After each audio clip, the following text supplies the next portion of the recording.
Long ago in Bible times, there was a woman named Hannah and her husband, Elkanah. Hannah wanted a baby very badly and she cried and prayed to God.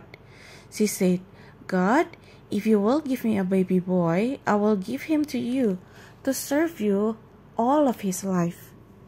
God answers Hannah's prayers and gave her a baby boy. She named him Samuel. While Samuel was still a tiny child, Hannah took him to the house of the Lord. She said to the aged priest Eli, For this child I pray, and the Lord has given me what I ask. Therefore I have given this child to God as long as he lives. Samuel worshipped the Lord. His mother went home and left him there at the temple with the aged priest Eli. I'm sure that little Samuel, who loved the Lord, was a great comfort to Eli.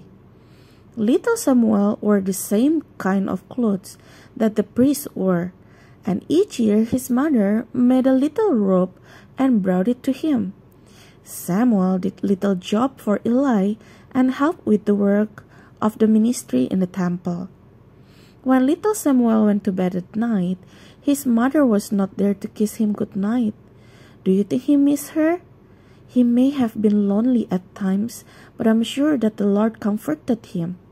The Bible teaches us that Samuel grew on and was in favor both with the Lord and also with men. One night, Samuel heard a voice calling, Samuel. Samuel said quickly, Here I am. He decided that it was priest Eli who had called him. He went in where Eli was sleeping and said, Here I am, you called me. Eli said, I didn't call you. Go back and lie down again. Samuel went back to bed. Again he heard a voice saying, Samuel. Again, Samuel went to Eli and said, Here I am, you called me.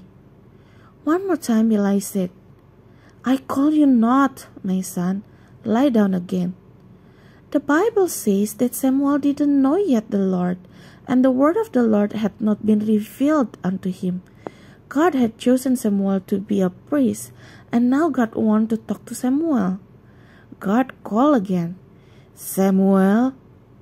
Samuel still didn't realize it was God, but this time Eli understood that it was God who was calling Samuel. Go back and lie down, Samuel. If you hear the voice again, say, Speak, Lord, for I am your servant, and I am listening to you. Again the Lord came and stood and called, Samuel, Samuel. This time Samuel knew who it was and what to do. Speak, he said, for your servant hears you. Then the Lord told Samuel some strange thing that were going to happen. God told how he would deal with the wicked sons of Eli, and what would happen to the country of Israel. Soon, everyone in the whole country knew God has appeared to Samuel. And though Samuel was young, he was a prophet of God. The Lord did punish Eli's sons, and the whole country suffered for their wickedness. The country was defeated in a war. Eli died. 20 years passed, and Samuel spoke to the Israelites.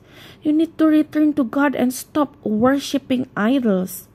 The people knew they were sinful and backslidden. They say, We want to return to God. Samuel said, Everybody gather together, and I will pray for you. Get ready to worship the Lord. Get right with Him. Serve God only, and He will deliver you out the hand of your enemies. The people gathered and prayed and fasted. We have sinned against the Lord, they said. Their enemies, the Philistines, heard the Israelites were gathered together. The Philistines decided to come up and fight the Israelites while they were all in one place. All the Israelites were afraid and said to Samuel, Don't stop crying to the Lord our God to save us out of the hand of the Philistine. Then Samuel offered a sacrifice to God and cried to God, and God heard him. As the Philistine armies came near to fight, God thundered a great thunder. The Philistines were so frightened, they left. God had saved his people. Samuel was for many years the prophet of Israel. He gave the people the words God told him. Samuel was the last judge of Israel.